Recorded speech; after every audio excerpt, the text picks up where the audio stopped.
We are almost into August and the fantasy season is right around the corner, so it's time for another version of my Dynasty spin on Guy Fieri's Diners, Drive-Ins, and Dives to scour through the ugly parts of Dynasty ADP and find those hidden gems among the muck. So welcome into another episode of Dynasty Fallers, Fill-ins, and Flyers. First up, we have our faller, which at one point, this running back was once valued as a top 24 Dynasty running back just a couple years ago. People were so high on Trey Sermon coming out of college, but now, after going undrafted in Dynasty startups for the majority of the 2023 calendar year, is barely a top 75 Dynasty running back in a big mix of backup running backs overall. But Sermon has actually found himself in quite a valuable role for the 2024 season as the primary backup and handcuff to Jonathan Taylor on the Indianapolis Colts, a role that we just watched Zach Moss thrive in to the tune of 18 PPR points per game as the RB7 overall over the first half of last season. And I got a lot of pushback on Moss being valuable as a handcuff this time last year. People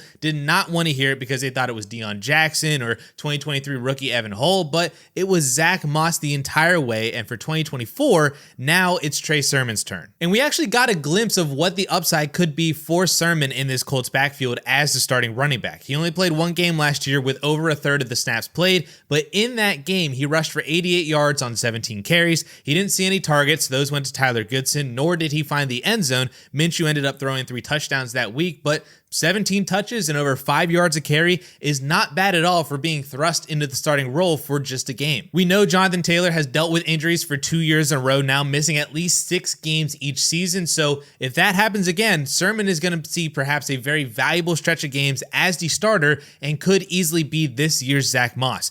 Do not miss out on rostering him as a handcuff when he can be had as a throw-in in your next trade, or maybe even possibly be found on waiver wires. Next up now is our fill-in, another running back who could find himself in another valuable role, and he might not even need an injury to actually do it. Jaleel McLaughlin has been a very popular name out of Broncos training camp so far, and there are rumors swirling that Javonte Williams could be on his way out of Denver sooner rather than later. I have to be honest though, I am so tired of hearing about Sean Payton's Joker role as a reason to chase anyone that can catch passes in his backfields. No one is going to be Alvin Kamara again because Alvin Kamara was and is that special. However, if we look at Sean Payton's usage of his backfields, there is an opportunity to be had in Denver if someone sets himself apart from the rest. We have seen a bunch of pass catching running backs do very well in Sean Payton offenses. Pierre Thomas, Reggie Bush, Darren Sproles. Even last year, the Broncos running back saw a massive 32% target share as a whole compared to just 22% in 2022 without Sean Payton. We also know that the rest of the Broncos offense is not fully set in stone with experienced target earners either. Courtland Sutton has never seen over 125 targets in a season, and even last year in what was like a breakout season for Courtland Sutton, he didn't even get to 100 total targets. Jerry Jeudy is gone. Greg Dulcich is coming back from injury and may honestly not even be that good. Marvin Mims never got on the field last year. Troy Franklin is a day 3 pick. All of this is basically equating to Broncos running backs getting a ton of targets this year. It's one of the biggest reasons why I love Javonte so much. But if Javonte is getting cut, then the next best guy to go to is Jaleel McLaughlin. It honestly would not surprise me at all if McLaughlin saw 80 to 90 plus targets next year, plus maybe another 8 to 10 carries a game, and we could be looking at a potential 200 touchback with highly explosive capabilities, and maybe with a little bit of touchdown luck, he could finish as a top 24 running back this year. This reminds me a lot of like Duke Johnson that one year when he had 93 targets, over 1,000 total yards, 7 touchdowns, and finished as a top 15 running back. Theo Riddick had that one year too, finishing as a top 20 fantasy back. Danny Woodhead is another example of J.D. McKissick just a few years ago. There are examples of solid, exclusive pass-catching only running backs who get a little bit of rushing work, are very highly efficient, and with a little bit of touchdown luck, do finish very well for fantasy football, and that could be Jaleel McLaughlin again in 2024. And then lastly, we have our flyer, and I'm going to dip into the 2024 rookie pool for this one because I've noticed that Jatavion Sanders has been going extremely under the radar in rookie drafts this year,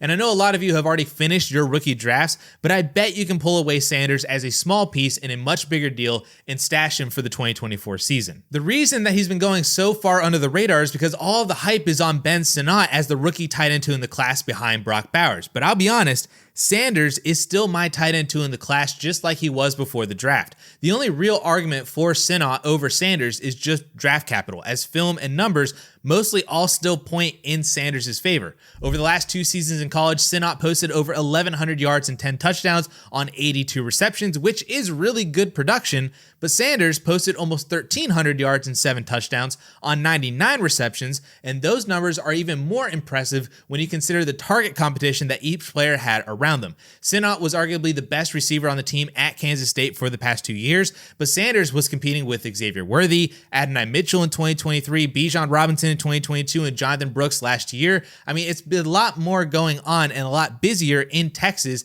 and Jatavion Sanders was still producing and outproduced Sinnott with all that competition around him. Sanders ran more routes on the outside, he earned more targets, he put up more yards after the catch per reception, had fewer drops, and their average depth of targets were basically identical last year. Sanders was also the consensus film graded tight end 2 in the class, and Lance Zierlein didn't even have Ben Sinnott as a top 5 tight end in the class. So now we look at their situations at an NFL level, and I have to say that I still prefer Sanders' opportunity over Ben Sinnott's. Yes, Sinnott landed in a great situation that has previously been kind of tight ends, but this is a new coaching staff, a new offense, a new mobile rookie quarterback, and Sinnott now has to compete with Terry McLaurin and Jahan Dotson for targets, plus Austin Eckler and Brian Robinson out of the backfield. It's just not a super clean situation where he's guaranteed to come in and immediately produce. And I'm not saying that I expect Sanders to immediately produce either, but there is a lot more unknownness in the Panthers offense right now to where Sanders could separate himself as a more top tier target for Bryce Young.